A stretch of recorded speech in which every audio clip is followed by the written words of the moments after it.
뭐 굳이 이름 안 밝혀도 될 것 같긴 한데 또 방송이 있으니까 저 윤맹현 장로입니다. 대한민국 개혁과제라고 그러셨죠? 개혁하니까 검찰개혁 생각이 나네요. 뭔가 좀 잘해보자고 종래 해오던 방식 말고 바꿔서 좀 잘 해보자고 더 효율적으로 효과적으로 해보자고 하는 게 개혁 같은데, 최근에 검찰개혁 같은 건 보면 완전히 검찰을 범인을 잡아들이는 기능을 가지고 있는 검찰을 아주 기능을 없애는, 그것도 개혁이라는 이름으로 그렇게 진행되는 것을 보고 제가 깜짝 놀랐습니다. 깜짝 놀랐고요. 저는 오늘 조금 다른 얘기를 좀 하려고 그래요. 일본 역사 얘기. 일본을 알고 또 우리 역사도 좀 알고 그렇게 해서 조금 최근 근세사 좀 얘기하려고 하는데요. 이승만 대통령이 1948년도에 대한민국을 건국했습니다. 잘 아시죠? 그 대한민국은 도저히 건국할 수 없는 자유민주주의 국가, 반공국가, 또 뭐 내세우지는 않았지만 기독교 민주주의를 내세웠던, 이렇게 지향하셨던 그런 국가인데, 우리나라 5천년 역사에 처음 있었죠. 그래서 그 해에 저도 태중에서 그 소식을 듣고 지금 나가도 되겠다. 그래서 나왔습니다.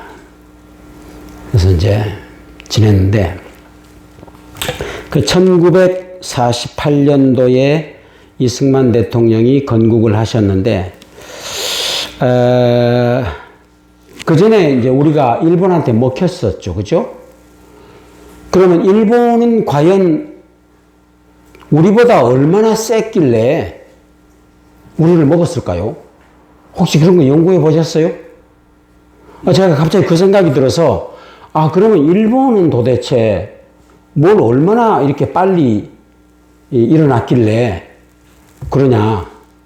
그래서 보니까, 여러분들이 뭐 바람결에 또 책으로 들으셨던 그 페리 제독의 흑선이 동경만에 나타났다는 사실. 그러니까 그것이 굉장히 배 한 척이 주는 의미가 굉장히 쇼킹했다. 일본 사람들 생각에는 배가 동경만을 딱 막아버리면, 동경은 끝장이다. 100만, 그 당시 인구가 100만이었는데 끝장이다. 근데 보십시오. 그 전에 그러니까 그때가 1853년인데 한 10여 년 전에, 13년 전에 정확하게 영국과 청나라가 아편전쟁했습니다. 그래서 청나라는 자기를 지금까지 건드린 나라가 없고 주변 모든 국가가 자기를 존경하고 그렇게 했던 건방지기 짝이 없는 중국이었는데 영국한테 한 방 먹었어요. 그렇게 하고 남경조약, 굴욕적인 남경조약을 체결하고 홍콩을 떼줬죠. 그 소식을 조선도 들었습니다. 조선은 철종 때, 철종 즉위하기 직전, 철종이 강화도령 아니었습니까? 그죠? 강화도련님 할 때, 그때. 우리 그렇게 하고 있을 때고. 일본도 그 소식을 들었어요. 일본은 규슈 쪽에 네덜란드 상인들이 출입을 하는 바람에 세계적인 동향을 그 상인들을 통해서 얘기를 다 들었습니다. 아하, 그런 일이 있었구나. 만약에 일본도 구라파에서 들어와서 이렇게 그 협박을 한다 그러면, 전쟁을 한다 그러면, 일본은 여러분 역사 아세요? 일본 저도 이제 쭉 보면서 새로 배웠는데, 일본은 번국가, 그러니까 각 지역별 우리나라 그 현으로 되어 있는 거, 그게 270개 현이고, 각 현마다 현의 통치자들이 우리말로 대명, 그래서 다이묘, 큰 이름, 다이묘가 하나하나 그거를 통치하고 있었고요. 그걸 번을 통치하고 있었고, 전체는 그 도쿠가와 이에야스 그 집안에서 쭉 동경에서 통치하고, 왕은 황제인가 왕인지 하는 사람은 일본 왕은 바뀌지 않았습니다. 우리나라 신라시대 이전부터 있던 왕이 계속 그 왕이 지금까지 내려오는 겁니다. 그 왕은 교토에 있었고, 그렇게 되어 있었는데, 실권은 이 도쿠가와 이에야스 그 집안에서 가지고 있었고, 그래서 그렇게 통치를 해왔었거든요. 그렇게 통치를 해왔는데, 그래서 왕은, 막부 통치했는데, 막부의 쇼군이죠, 쇼군. 그 쇼군의 임무는 뭐냐? 밑에 각 번은 이 다이묘들이 통치하는 것이고, 세금 받는 것이고, 쇼군, 장군은 왜 밖에 있는 이족을 막는 거예요.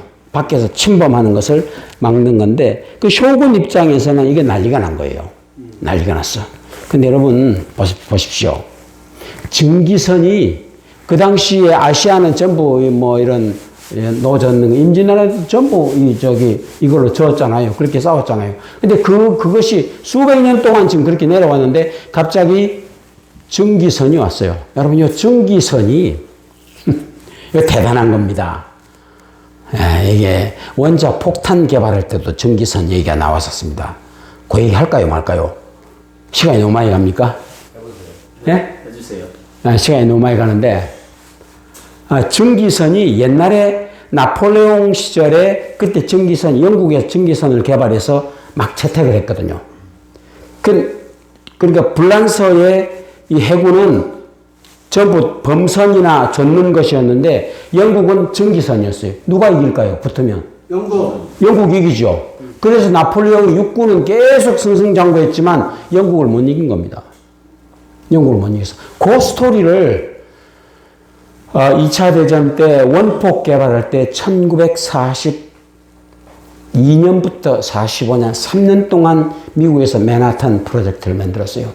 그것도 어마어마한 프로젝트였습니다. 그것도 미국 국가 예산의 3분의 1 정도를 쏟아부었어요. 그러려니까 미국 대통령의 승인을 받아야 되잖아요. 그래서 그 유명한 아인슈타인이 편지를 씁니다. 그 편지가 지금 오크리치 연구소인가 어디 있어요. 그 사본으로 붙어 있습니다. 그 편지를 미국 대통령 앞으로, 지금 제가 기억이 잘 안 나는데 트루먼인지 누군지 잘 기억이 안 나. 대통령 앞으로 편지를 쓰고 그 편지를 메일로 붙인 게 아니라 그 대통령의 가장 절친인 미스터 sak스라는 사람한테 부탁을 합니다. 당신이 친구가 대통령이니까 원폭 우리가 개발을 해야 되겠는데 가서 좀 설득을 좀 해주시오. 그러니까 그 sak스라는 친구가 100년 묵은 와인을 한 병을 들고 대통령을 찾아갑니다. 그래서 하여튼 긴 얘기를 짧게 하면 대통령 승인을 받고 맨하탄 프로젝트가 시작이 되는 거예요. 그래서 3년 동안 원폭 개발을 합니다. 근데 저도 핵공학 공부를 해봤는데 3년 동안 개발한 모든 중성자 감속 이론에서부터 여러 가지 그런 것들이 너무너무 쉽지가 않은 얘기들입니다. 근데 그거를 천재들이 모여서 했습니다. 예를 들면 오펜하이머 같은 사람. 거기 서부 그 연구소인데 거기 가면요. 오펜하이머 도로가 있어요. 이름을 그렇게 붙여줬어. 그런 식으로 해서 하여튼 원폭 터뜨리고 했던 그런 유명한 얘기가 있는데 그때 설득했던 얘기가 그겁니다. sak스라는 사람이 대통령한테 영국 해군을 나폴레옹이 이기지 못한 원인이 뭔지 아냐. 그러면서 증기선을 얘기합니다. 이 증기선, 이 신기술은 전쟁에서 새로운 기술은 이건 이길 자가 없다. 그래서 신기술을 반드시 가져야 되는데 지금 신기술이 뭐겠냐? 원폭이다. 그래서 대통령이 이걸 해줘야 된다. 그래서 거기에 대통령이 넘어가서 원폭을 개발해서 일본을 항복시켰던 그런 스토리가 있는 거예요. 스토리가 있는 건데 하여튼 1853년에 페리 제독이 새카만 배를 끌고 동경만 앞에 들어와서 거의 반협박조로 통상합시다. 이제 그렇게 해서 일본이 어찌됐든 일본 왕실은 개방을 반대했고 막부는 어쩔 수 없이 개방할 수밖에 없어서 개방을 했어요. 개방을 했는데 제가 말씀드리고 싶은 것은 무슨 얘기냐면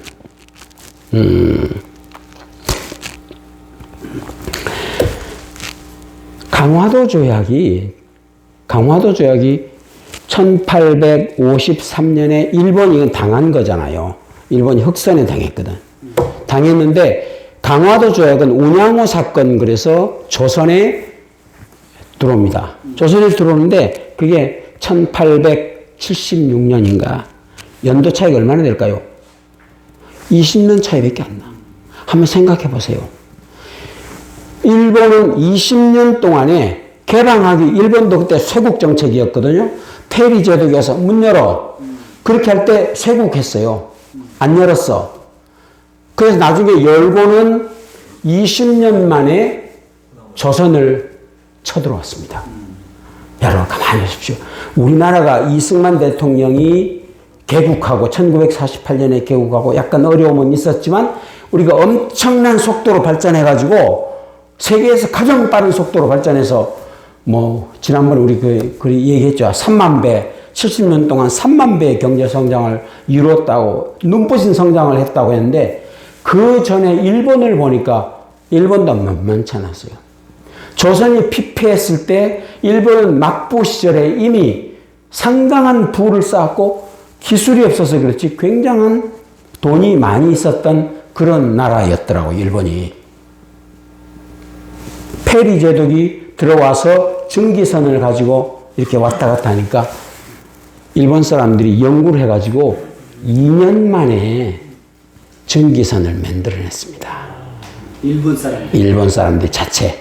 그래서 나중에 운양호를 만들어서 끌고 들어와서 조선을 겁을 준 거죠.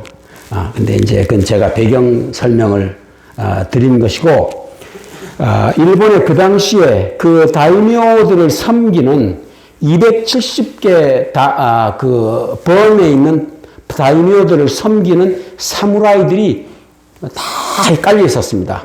사무라이들이. 그 중에 한 사무라이가 있었는데 그 사람 이름이 뭐냐? 요시다 쇼인이라는 사무라이였어요. 근데 그 당시에는 사무라이들이 전쟁이 없으니까 공부를 했어. 공자명자 공부를 했어. 공자명자 공부를 했는데 요시다 쇼인이라는 사람이 얼마나 똑똑한지 신동이라고 불렸습니다. 10살 때 다이묘 앞에서 병교전서라고 병학책을, 저 병법에 관한 책을 강의를 할 정도로 대단한 사무라이였어요. 10살 때 신동이었습니다. 근데 이 사람이 이 병서만 하는 게 아니라 이미 세계적인 호주가 어떻게 생겼고 인도네시아가 어떻게 생겼고 서구 열강들이 어디를 침략을 하고 있고 이런 얘기들을 전부 파악을 하고 공부를 하고 있었어요. 그래서 굉장히 박학다식한 사람이고 결국 27살에 사형을 당하긴 했어요. 페리 제독이 가지고 들어온 흑성이 왔다는 얘기를 자기가 동경에 있을 때 듣고 그것을 목격하면서 나름대로 이 사람이 연구를 하고 공부를 합니다. 꼭 우리 이승만 대통령처럼 감옥 생활을 여러 번 했어요.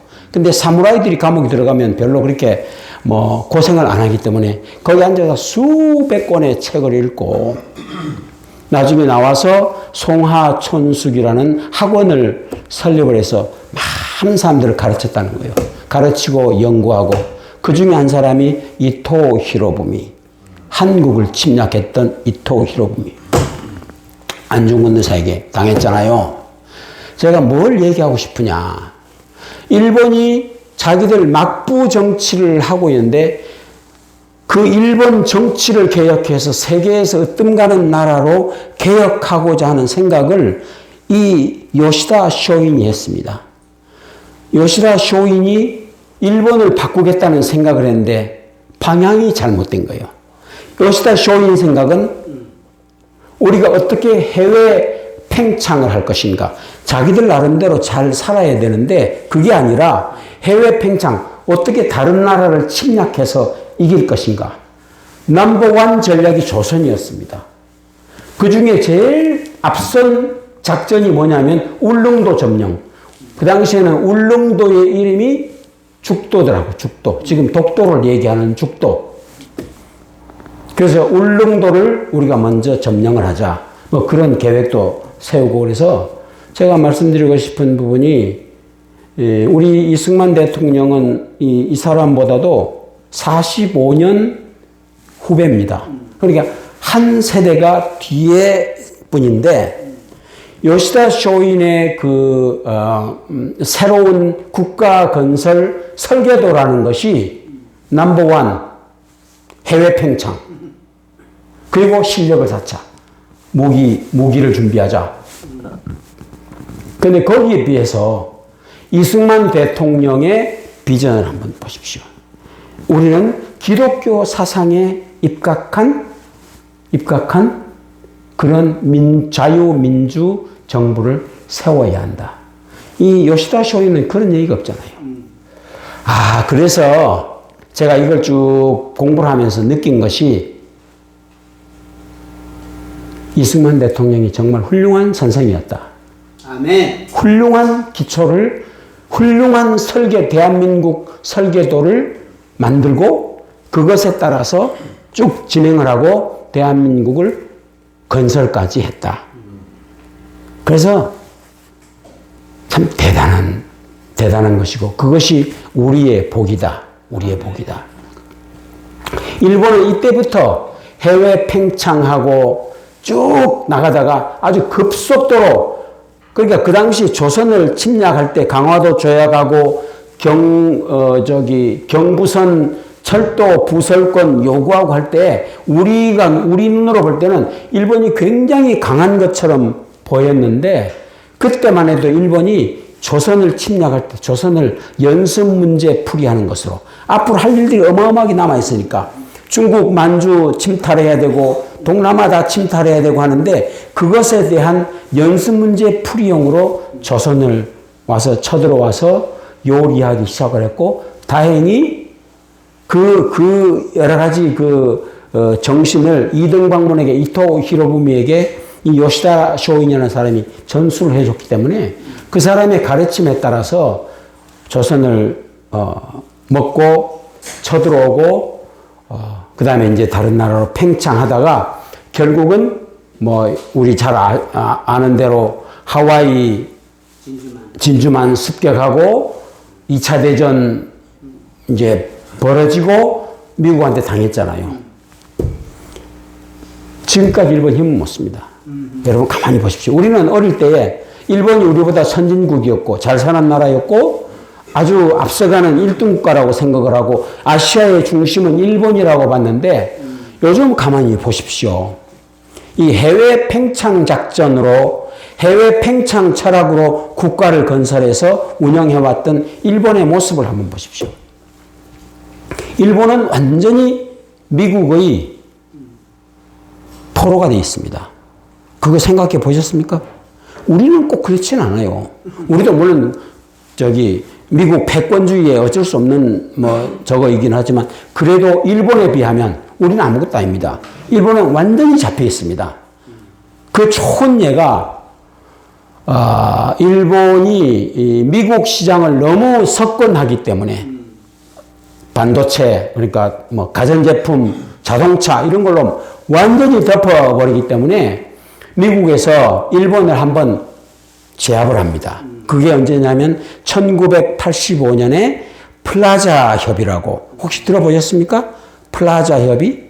미국 플라자 호텔에서 합의한 겁니다. 그때 영국, 프랑스, 미국 재무장관이 일본 재무장관하고 모여가지고 일본 상품이 너무 세계 시장을 주름잡기 때문에 견제할 수밖에 없다.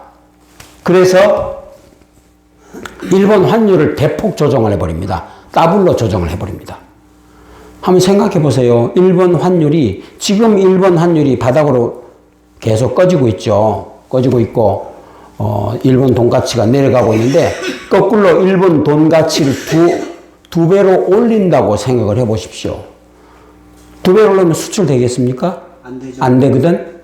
그때 일본이 완전히 하와이 진주만 기습에 버금갈 정도로 일본 산업체가 미국에게 당했다고 얘기를 합니다. 그게 우리한테는 엄청난 복이었어요. 그때 어떤 일이 있었는지 아세요? 우리나라 삼성전자가 막 반도체를 만들어서 시작품을 만들고 어디 팔아서 돈을 만들어야 되는데 누가 사줄 사람이 있을까요? 없을까요? 시작품을. 없죠. 잘 없죠. 그때 일본 견제하는 바람에 우리나라가 미국 시장을 뚫고 들어간 겁니다. 그때 일어선 거예요. 그때 일어선 거예요. 그래서 이게 하나님이요. 국가 발전 전략을 국가 설계도를 잘못 그리면 하나님 거기다 기름 부어주질 않아. 기름 부어주질 않아. 복을 주질 않습니다. 일본은 지금 그렇게 했기 때문에 그래서 1985년에 한 번 얻어맞고 30년 뭐라고 얘기하죠? 30년 불황 얘기하죠? 그겁니다. 계속 지금까지 30년 불황 맞고 그리고 얼마 전에 우리 코로나 얻어맞았잖아요. 일본은 지금도 코로나에 비틀비틀한답니다. 대한민국은 코로나가 언제 있었냐 그렇게 하고 지나갔는데 일본은 지금도 그 코로나 후유증이 심하다는 거예요. 그래서 우리가 일본을 부러워할 게 아니라 우리가 가지고 있는 우리 건국 대통령이 만들어 놓았던 그 위대한 설계도, 위대한 대한민국 설계도 그것에 따라서 하나님이 복을 쏟아 부어 주시는 것이다. 그런 생각이 들었고요. 일본처럼 그렇게 남을 병탄하고 남을 잡아먹고 꼭 사슴을 잡아먹고 살아야 될 수밖에 없듯이 그렇게 잡아먹는 그런 국가 설계도를 해가지고는 오래가지 못한다 하는 것을 역사의 교훈으로 저는 배웠습니다. 시간이 됐기 때문에 끝내겠습니다.